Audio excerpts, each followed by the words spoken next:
Salam Bapak Ibu dan Saudara sekalian. Kita kembali bersama merenungkan firman Tuhan pada pagi hari ini dengan sebuah tema, mengalami kuasa Tuhan. Pada bulan yang lalu saya sudah menyampaikan dua hal penting supaya kita sebagai orang percaya mengalami kuasa Tuhan. Yang pertama mengalami kuasa firman Tuhan. Yang kedua mengalami kuasa persatuan. Dan pada pagi hari ini ada dua hal yang tidak kalah penting untuk kita mengalami kuasa Tuhan. Pertama, kita harus sepakat mengalami kuasa iman. Di dalam Markus pasal yang kedua ayat yang kelima dikatakan, ketika Yesus melihat iman mereka, berkatalah ia kepada orang lumpuh itu, "Hai anakku, dosamu sudah diampuni." Di dalam ayat yang kelima B dikatakan ketika Yesus melihat iman mereka. Yang dilihat Yesus adalah iman. Itu tidak hanya iman di dalam hati, tetapi iman itu harus nyata, harus ada fakta disertai di dalam sikap dan perbuatan sehari-hari. Rasul Yakobus berkata di dalam Yakobus pasal yang kedua ayat yang ke-17. Demikian juga halnya dengan iman. Jika iman itu tidak disertai dengan perbuatan, maka iman itu pada hakikatnya mati. Seorang perwira di Kapernaum di dalam Lukas pasal yang ke-7 ayat yang ke-6b, katakan saja sepatah kata, maka hambamu itu akan sembuh.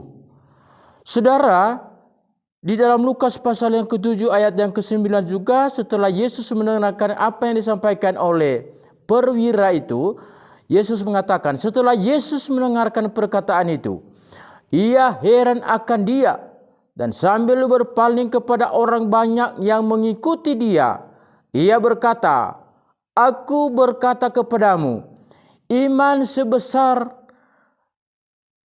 ini tidak pernah aku jumpai sekalipun di antara orang Israel."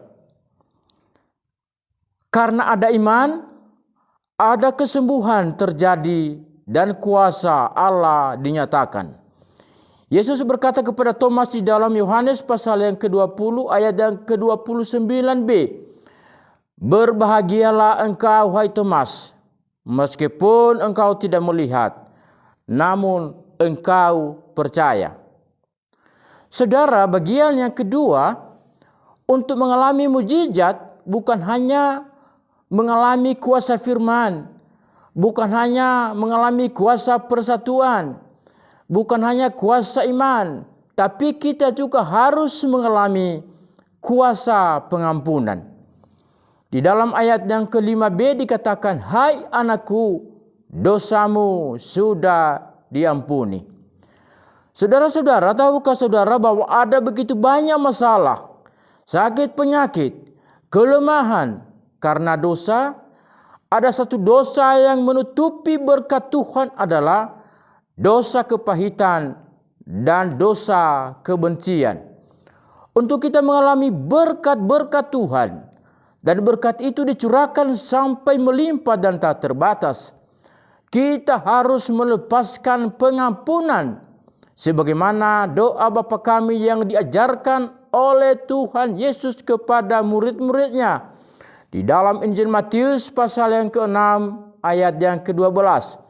"Dan ampunilah kami akan kesalahan kami, seperti kami juga mengampuni orang yang bersalah kepada kami."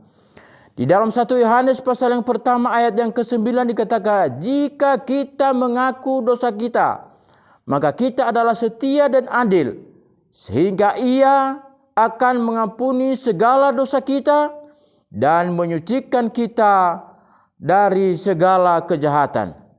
Bapak, Ibu, dan Saudara, kesimpulan renungan firman Tuhan pada pagi hari ini ada 4 bagian. Yang pertama, harus mengalami kuasa firman Tuhan. Kedua, harus mengalami kuasa persatuan. Ketiga, kita harus mengalami kuasa iman. Dan yang terakhir, keempat, harus mengalami kuasa pengampunan. Tuhan Yesus memberkati kita semua. Mari kita doa. Terima kasih Tuhan, firman-Mu yang telah Engkau ungkapkan kepada kami pada pagi hari ini. Kami percaya bahwa firman ini menjadi rema bagi kami semua di dalam kami menjalani hari-hari ke depan. Terima kasih Bapa di surga, di dalam nama Yesus kami sudah berdoa dan mengucap syukur. Haleluya. Amin. Selamat beraktivitas. Tuhan Yesus memberkati. Amin.